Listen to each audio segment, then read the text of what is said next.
Congress party की योजना के अनुसार 7 सितंबर को कन्याकुमारी से शुरू हुई भारत जोड़ो यात्रा अगले 150 दिनों में देश के 12 राज्यों और 2 केंद्र शासित प्रदेशों से गुजरकर 3,570 किलोमीटर का सफर तय कर जम्मू कश्मीर के श्रीनगर में समाप्त होगी। कांग्रेस नेता राहुल गांधी इस पद यात्रा का नेतृत्व कर रहे हैं, लेकिन साथ ही यह चर्चा भी चल रही है कि क्या राहुल गांधी इस पूरी यात्रा के दौरान पैदल चलेंगे। 29 अगस्त को इस यात्रा के बारे में की गई प्रेस कॉन्फ्रेंस में वरिष्ठ कांग्रेस नेता दिग्विजय सिंह से जब ये पूछा गया कि क्या राहुल गांधी इस पूरी यात्रा में चलेंगे, तो उन्होंने कहा था बिल्कुल वो पूरे रास्ते चलेंगे। दिग्विजय सिंह ने साथ ही ये भी कहा था कि राहुल गांधी बीच में गुजरात और हिमाचल प्रदेश में चुनाव प्रचार कर सकते हैं। आगामी नवंबर के महीने में हिमाचल प्रदेश और दिसंबर में गुजरात में विधानसभा चुनाव होंगे। नवंबर के अंत या दिसंबर की शुरुआत में संसद का शीतकालीन सत्र शुरू होगा, जो दिसंबर के अंत तक चलेगा। तमिलनाडु के कन्याकुमारी से शुरू हुई भारत जोड़ो यात्रा के रूट में गुजरात और हिमाचल प्रदेश दोनों ही शामिल नहीं है।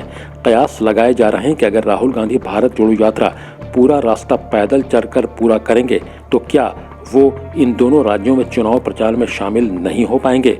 क्या इसका ये मतलब भी होगा कि वे संसद के शीतकालीन सत्र में हिस्सा नहीं लेंगे। जब कांग्रेस के मीडिया और पब्लिसिटी विभाग के अध्यक्ष पवन खेड़ा से यह सवाल पूछा गया तो उन्होंने कहा वे पूरे रास्ते चलने वाले हैं, यही तय किया गया है। जहां तक चुनाव प्रचार की बात है तो हो सकता है कि वे कुछ घंटे के लिए जाएं और फिर वापस आ जाएं, लेकिन संसद सत्र का क्या। पवन खेड़ा कहते हैं हमने पूरे रास्ते चलने का फैसला किया है। भारत जोड़ो यात्रा की शुरुआत से पहले राहुल गांधी ने बार बार ये बात कही कि कांग्रेस और अन्य विपक्षी दलों को संसद में अपनी बात रखने नहीं दिया जा रहा है और इसलिए अब वो सीधे जनता के बीच अपनी बात रखने और जनता की बात सुनने जा रहे हैं। कांग्रेस से मिल रहे संकेतों की माने तो शीतकालीन संसद सत्र में शिरकत करना राहुल गांधी की मुख्य प्राथमिकता नहीं होगी।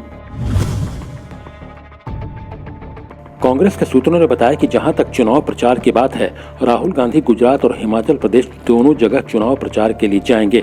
नाम न जाहिर करने की शर्त पर कांग्रेस के एक नेता ने कहा ऐसा हो सकता है कि भारत जोड़ो यात्रा के दौरान बीच में कुछ समय के लिए राहुल गांधी यात्रा छोड़कर चुनाव प्रचार के लिए जाएं, लेकिन जब ऐसा होगा तो यात्रा उसी जगह पर रुक जाएगी जहां तक राहुल गांधी उसमें शामिल रहे होंगे।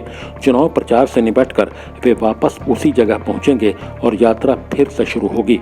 कांग्रेस के सूत्रों का यह भी कहना है कि राहुल गांधी इस यात्रा का चेहरा हैं और इस यात्रा की सफलता इस बात पर काफी हद तक निर्भर करती है कि वे इस यात्रा में कितना दिखाई देते हैं।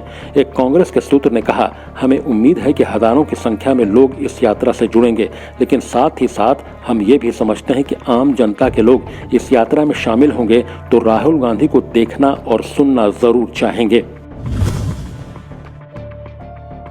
कांग्रेस सूत्रों का यह भी कहना है कि भारत जोड़ो यात्रा से घबराई बीजेपी राजनीतिक हथकंडे अपनाकर ये कोशिश कर सकती है कि राहुल गांधी इस यात्रा में लगातार न चल सकें। कांग्रेस के नेता बीजेपी के राष्ट्रीय IT विभाग के इंचार्ज अमित मालवीय के उस ट्वीट का हवाला दे रहे हैं जिसमें मालवीय ने इस संभावना का जिक्र किया है कि राहुल गांधी इस यात्रा को पूरा करने में विफल रह सकते हैं।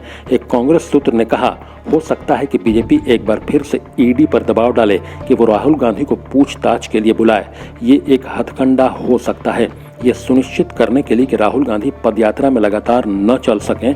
जून के महीने में इन्फोर्समेंट डायरेक्टरेट यानी ED ने नेशनल हेराल्ड मामले में राहुल गांधी से करीब 50 घंटे तक पूछताछ की थी। उपलब्ध जानकारी के मुताबिक इस यात्रा में राहुल गांधी को मिलाकर कुल 119 लोग ऐसे हैं जो इस पूरी यात्रा में पैदल चलेंगे।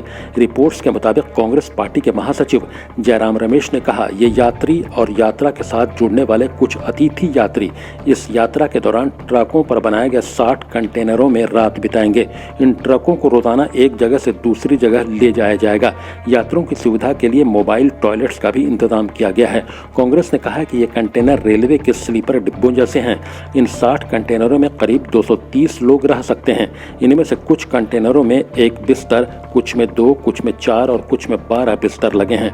कांग्रेस के मुताबिक यात्रा के दौरान राहुल गांधी भी ऐसे ही एक कंटेनर में रहते हैं।